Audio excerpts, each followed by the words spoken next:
What's up, What's up, everybody? Just kind of want to talk about what I've been going through. I uh, I got off I got off my meds, my main meds, the venlafaxine. It's been a struggle, but I'm off of it. I got off in like 6 or 7 weeks, maybe. I don't know. I kind of decreased, slow, and I think I went from 300 to nothing in about 6 weeks. I used Prozac to help with like every other day or every day for a while, because Prozac has a super long half life. If those of you that don't know, actually a lot of doctors don't even know. And so like when you do your research and you kind of like tell them, like, hey, like I need Prozac to help me with not going cray cray while I'm getting off meds. They're like, oh wow, that's actually a good idea. And I'm not boasting that about myself. I'm saying that like other people have told me that, and that the doctors say, oh wow, that's really smart. So I want to say that, man. I went from 75 to about a week ago. Man, I've been emotional, man. But it's good because I haven't been emotional since leaving North Carolina, and like just straight up not emotional. And about it's a couple months ago is when I felt the Lord nudge me at church, and he's like, you stop taking these meds because I wasn't able to like feel the spirit. Like emotions,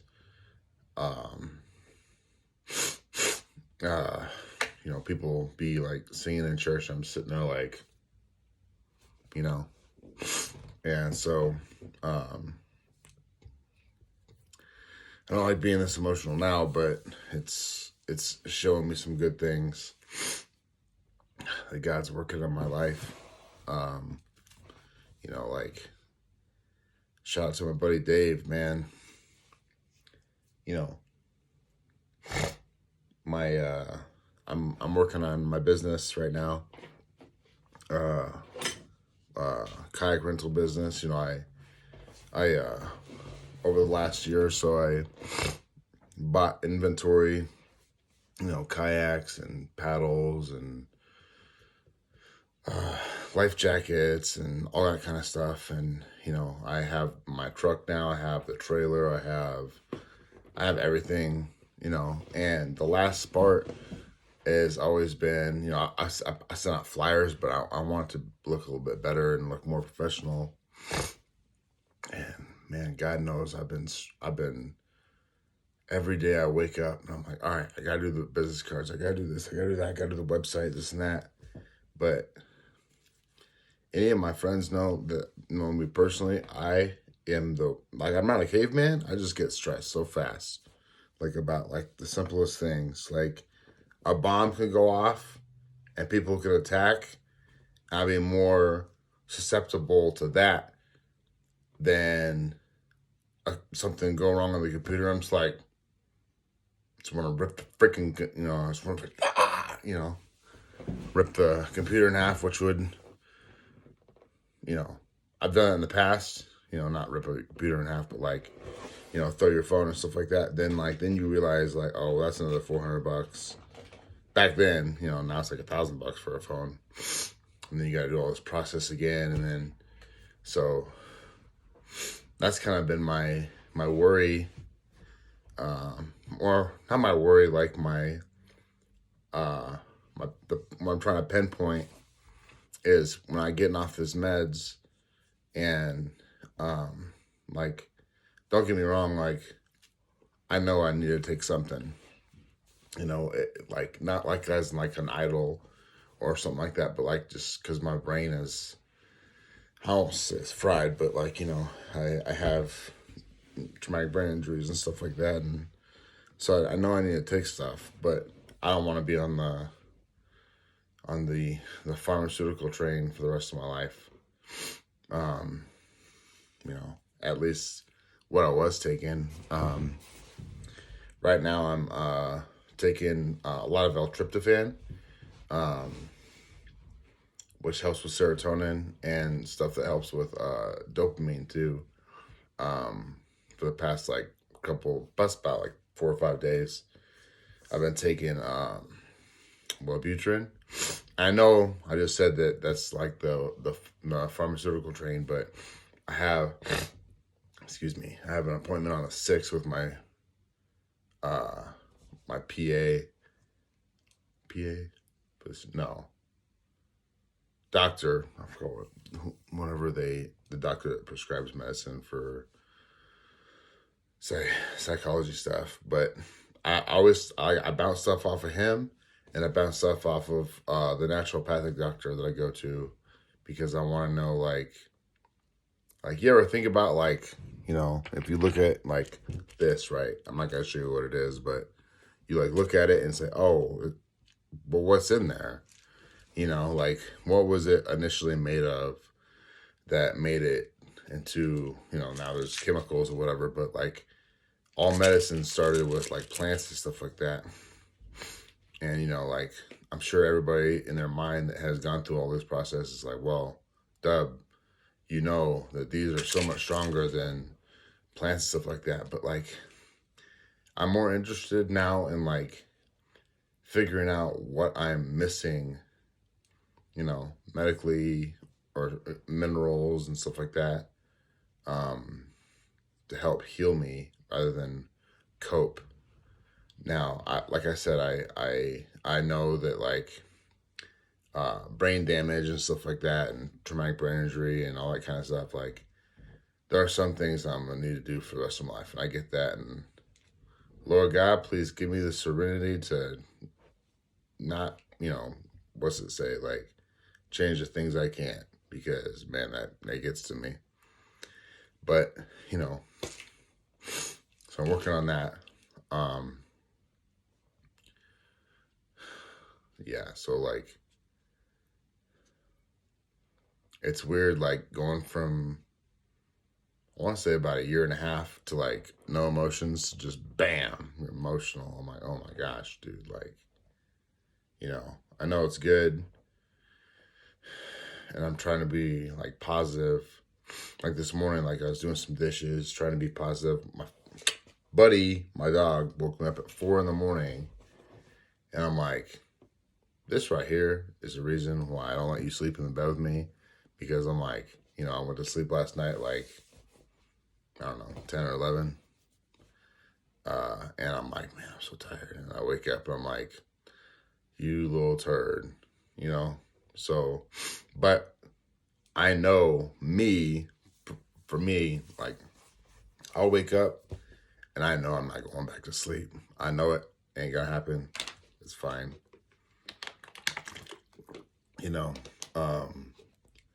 So I'm trying to make the best out of it right now. So like, I've been learning like trying to like serve. So like serving like my roommate, my buddy, who are serving like the house.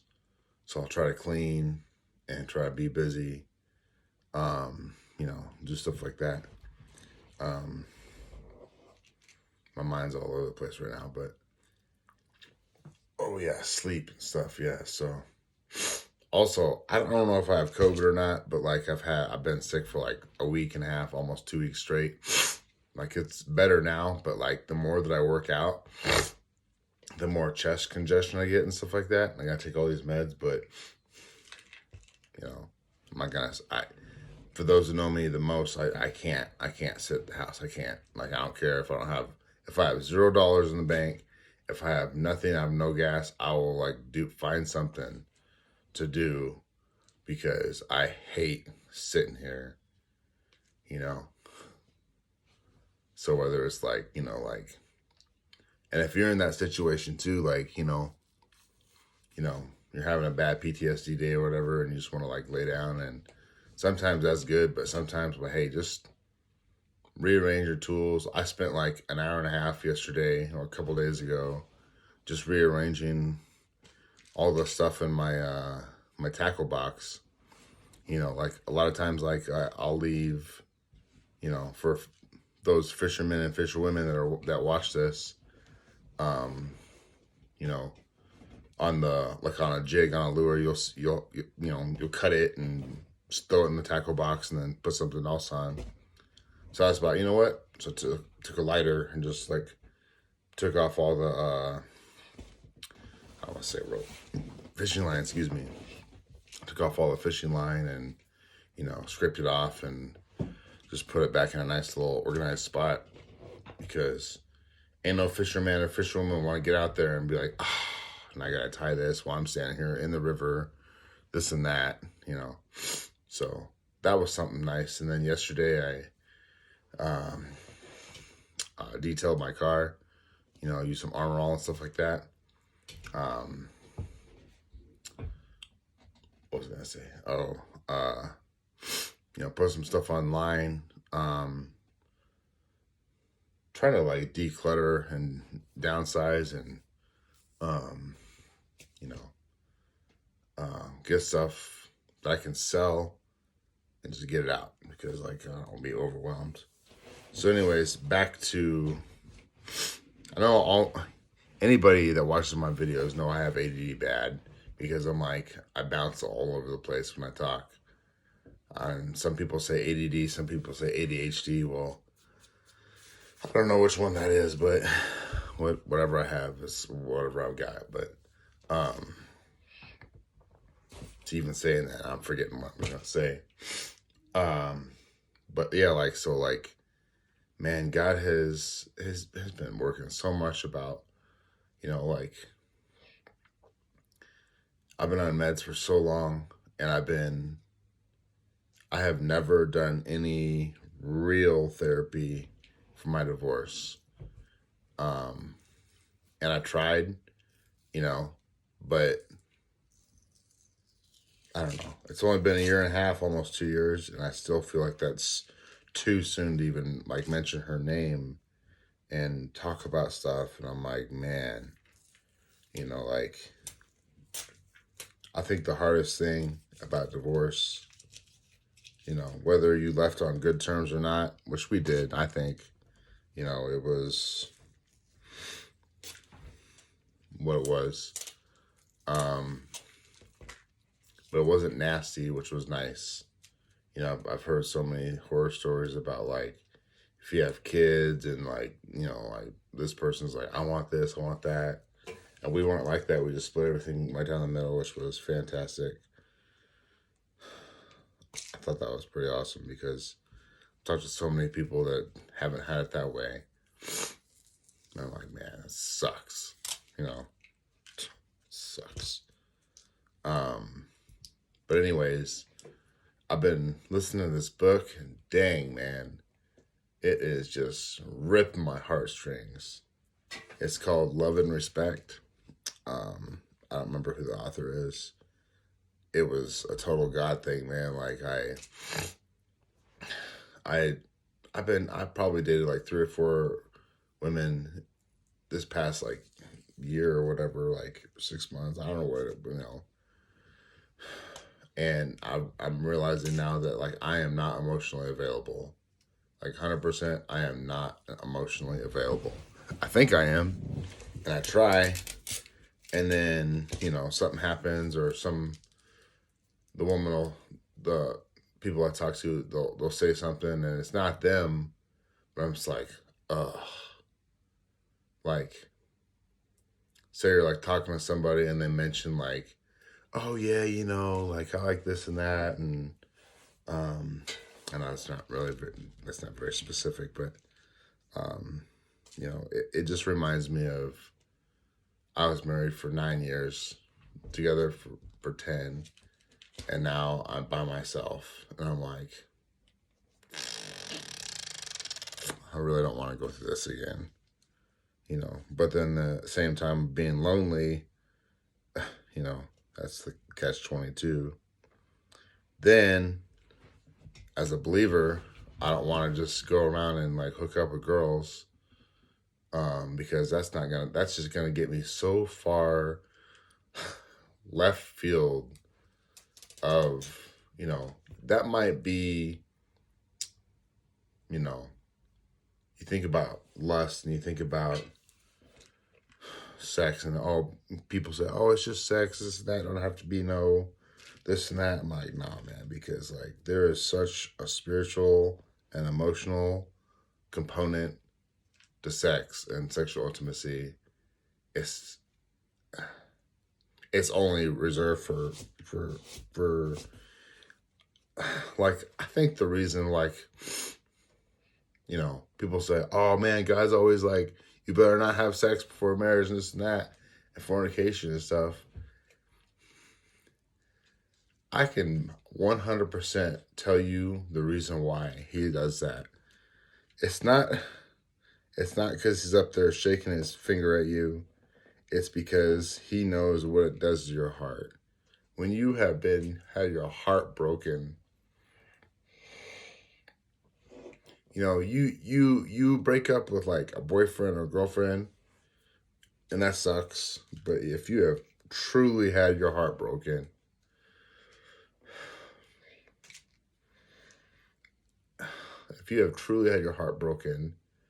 and then you start trying to have self-respect for yourself and respect for others, you just see why God says don't have sex before marriage. Don't, you know, don't I was at Bible study the other day on Wednesday, and we were in Proverbs, and I honestly never read Proverbs, man. Like, my ass is the Old Testament, but like, man, it clicks so well with me. It was talking about, don't give your virtue or don't give your strength to multiple women, and what that means is, like, strength meaning like virtue, like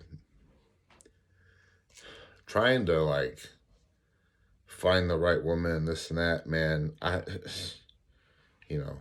know that people say they pray for that and stuff like that, and then I do that, and then I just go, and I go, try to find all those different things, and every single time it's like, oh man, like, this person's this person's this, but it's like God's showing me that it's my heart that needs to change,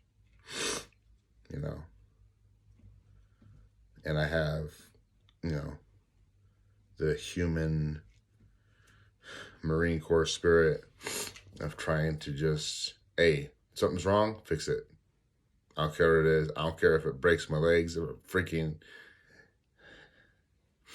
it almost kills me. I just need to fix it. But that's the hardest part about doing it this way and leaning on God and trying to do it in His time, is it's like, okay, you said this is wrong. All right. Well, I'm going to take the next 48 hours to just do it. Well, that doesn't work like that. So anyways, this book has been, man, everything that I've been avoiding, this person's talking about like the first like 20 minutes of the first chapter. I'm like, man. So I'll listen to it, and then I'll listen to some music, and I'll I'll go lift weights or go mountain biking or something, or go hiking without that, because I'm like, I know I have the capacity to sit through things, but like the same spirit just said that I have the, getting it done right off the bat, 100%, no breaks. I feel like my tears could fill the desert right now if I did that for longer than 20 minutes. So I'm not doing that. I'm doing it slowly, but I'm not quitting. So, but anyways, I mentioned my friend Dave.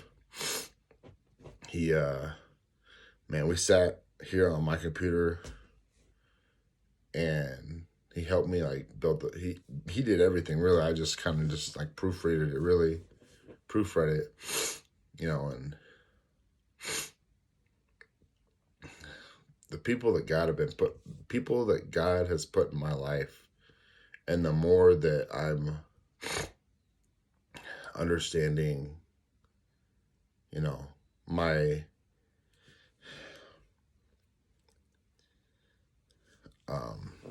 I'm just recognizing that, like, hey, people are still trying to help you. Just now that my brain's kind of foggy or clearing from the fog from so much pent up stress and sadness and anger and all that stuff. I'm emotional now and I don't want to be. And it's not because I'm a man. I have cried in front of the most manliest men I've ever met my entire life. Like, some of the men and women that I've met from the Wounded Warrior Projects and just the things that I've done are the most virtuous and hardened, like in a good way, somewhat, not really, like the hardest people I've ever met in my life, the hardest, like, hard in the yard kind of thing. I've seen them tear up. I've cried in front of them, and I'm like, man. And now I'm doing it again. But it's a good thing. Because if you don't let the emotion get out, it's going to be trapped. And then you're going to be trapped. And then you're going to want to escape. And I can't tell you how many times I know it's a trigger warning. I can't tell you how many times I've put my gun to my head in the past year.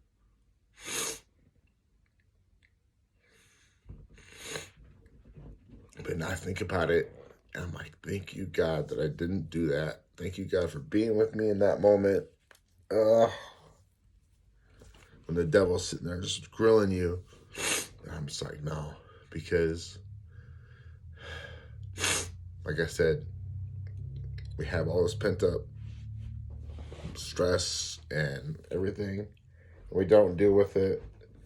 And I fully believe that's why so many of us veterans and first responders, people in general, man, I feel like that's why people commit suicide so much. Is because you don't allow yourself to cry. You don't allow yourself to have these emotions. So like I said, like, I'm just, I don't really know what the title of this video is going to be honest, but like, if you have made this far, I know it's like 24 minutes, but like, I guess maybe like the practical application of what I'm trying to do, like I said, like, let myself be emotional, go lift weights, go listen to my freaking music that I love to listen to. Like this morning I was listening to, I love Andy Mineo's rap, dude. Like Andy Mineo, because, it bumps. That's all about God. And it's about like, his like life and stuff. And like, the realization that people have a life too. Like I don't think about that a lot. I've been praying for that so much. I've been praying for that, and God knows I've been like, that's the biggest thing on my heart is, like with dating, like, yeah, there are beautiful women and this and that, but like beauty,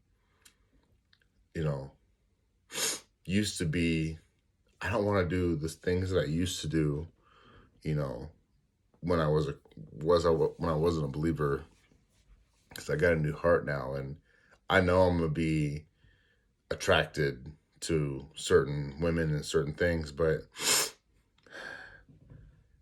I ask myself now after the divorce, man, like, I want to get to know people, and like, I want to be on like team whatever person's name is, and not just be like, what's up, girl? Or, vice versa for the ladies. because there's no like virtue in that. Really, like, I want to say really no honor. I mean, I don't know about virtue, I guess, but like maybe no vision, because man, I'm like, I have a unique life. I really do. I'm 38. I'm gonna be 39 this month, actually, or July 12th. Um, and I am, you know, retired basically, and I have to find something to do every day, and I have to remind myself that, there's times I want to work so bad, and then like I go mountain biking, right? And I use mountain biking because I have hip issues. I bought this mountain bike. I'm gonna get in shape. I'm gonna freaking do these jumps, and I love doing that. And yes, that's good. But my hips have been murdering me for the past like 2 days, from like 3 days ago. I'm like, all right. So I go through this cycle of I'm gonna buy it, sell it, this, that, this, that, this, that, this, that. I'm like, I need to realize that, like, okay, I can do that sometimes, but I can't do it all the time. Back to the practical application of healing through these things is, like I said, do that. Feel the emotion, cry, tough it out, pray, listen to good music, spend the rest of the day trying to be busy. When those hardcore emotions happen, let it happen a little bit, and then just don't distract yourself so much from feeling the feelings that you have to feel. Feelings you have to feel. I don't know if that makes any sense, but I know that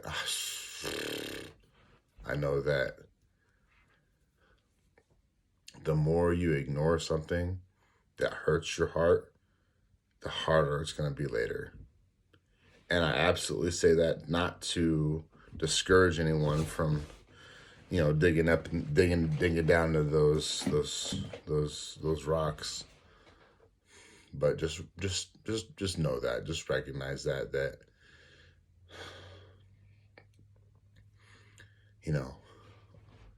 we look to creation instead of God, and we look to, like, all right, this woman or this man can help me, but then like I said, going through the hardness of divorce, and then having God like really change my heart. Like, I see like beautiful women, I talk to people, but then I'm like, man, I might just wasting somebody's time right now. I need to like really heal, because I've been through so many really great women, and I'm like, man, maybe that's a process, like that both of us need to go through. But like, I'm not talking about like, like living in flesh and stuff. I mean, we're all susceptible to that, but just, God looks at our heart, and I want to look at other people's hearts. He examines our heart. He doesn't examine, like, I feel like the best way to describe not being cast into hell every single day for your sin, or getting hit with a giant 2x4, like I always used to think, is because you're not going to learn from that. You're just not. And God works on our heart in such a way that, well, why isn't that happening? That should happen because I'm such a piece of crap. But that's where the grace comes in, of His absolute forgiveness and grace for those people who believe. And like I said, man, like, if you've been through things in your life and you don't have God on your side, man, I don't look down on you. No way do I look down on you. I'm like, man, like you, I, from a man who's had the hardness of his heart, who has tattoos of hate on him, not like racist or anything, but like I have a tattoo that says DGAF, and I got that when I was so mad at the freaking world, mad at the Marine Corps, mad at, Afghanistan and this and that. But as God's changed my heart, like I've prayed and God has answered a lot of prayers.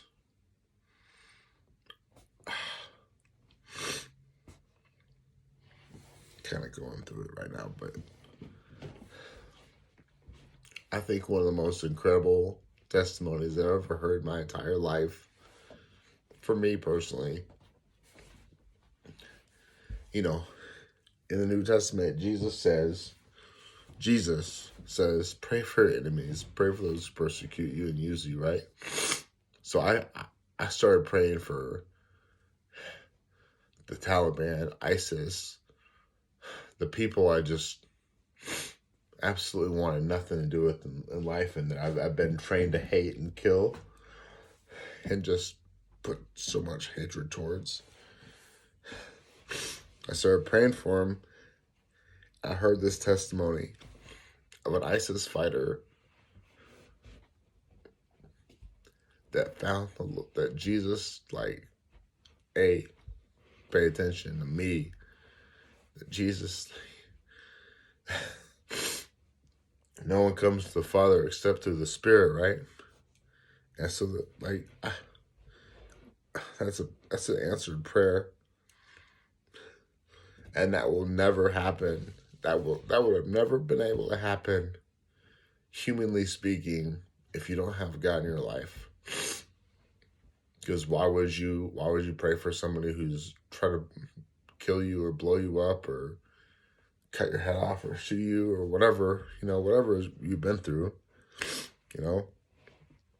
snipe or whatever, not, I'm just using generalities from friends and family that, but the restoration of your heart is never going to change if you don't have God. And I mean, like I said, I've talked to the hardest of the hardest dudes on the planet, and some of the strongest women I've ever met in my entire life that I've talked to. I could tell you, that spirit says, "Oh, Christians are corny and this and that. This is a crutch." You're 100% right. It's a crutch. I am being carried 99% of my life, and I need it. And if you think that you can live this life and go through these traumas, and there's no way you can do what God can pull you through without Him. I don't know if you're an unbeliever right now and you're been in battle or a police officer or incarcerated or whatever you've been through, and you watch a testimony of someone that has been wronged by that other person, whether it's specifically those two people or,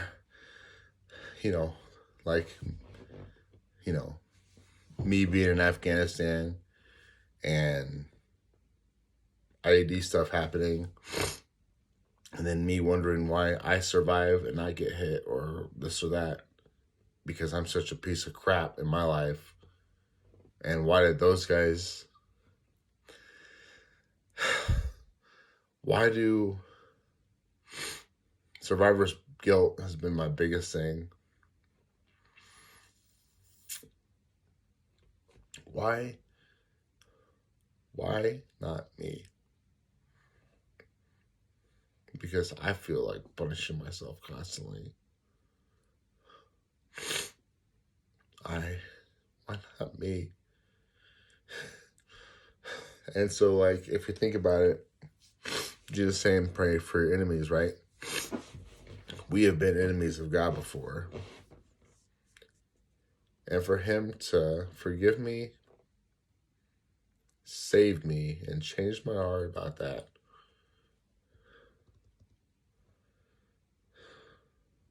there's nothing that can compare to that. I guarantee you. Nothing on earth. No amount of drugs, no amount of sex, no amount of nothing can change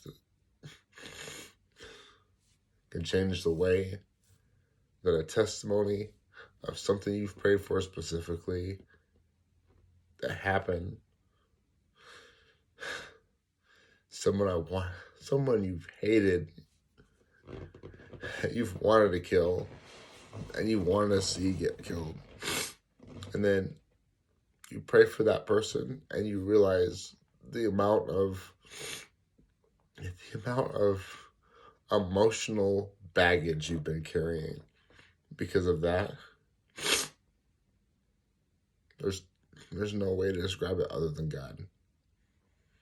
And if you have a better way, I'll be open to hear it. But you're only gonna get that through the Lord, man. And this actually wasn't what I was going to talk about, but it's where the Spirit's leading me. So if you're still here for 36 minutes, I appreciate it. And it's a very long video. But today is Friday, and my business it's going to be going good this weekend. I know it because I've got so many people in my corner. I got God in my corner. Me and my buddy, like I said, did the website last night. And I'm doing my business cards right now, and I'm going to express ship it and just push everything out there. And so I have really high hopes for this weekend, and it just I'm just going to call this video a praise report, really. And just kind of like everything I've been going through, and the people have been touching my life, which I don't usually like that. But instead of just, taking more, I'm going to just allow myself to feel stuff, as long as it's not still on my head, if you know what I'm saying. But appreciate you guys watching. If anybody's watching, I hope this video can help somebody in any way. Like, it doesn't matter if it's whatever it is. Like, if you want to see a grown Marine Corps veteran cry, and that gives you the acceptance of you being able to cry too, then I hope that helps you. I really do. I have this tattoo, and a lot of times I forget that I have it. Again, it says, I got your six, like I got your back. And, I might not like the blue coloring, might change that and stuff, but like,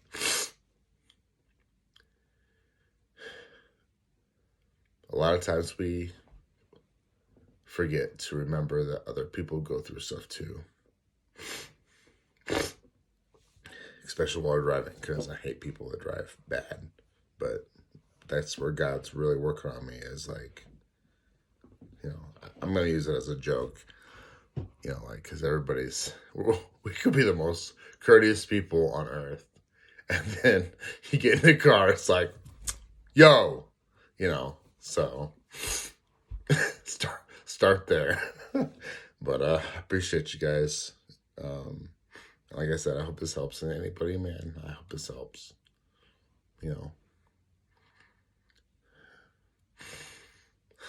Just know that you are worth dying for. That's what Jesus says. Later.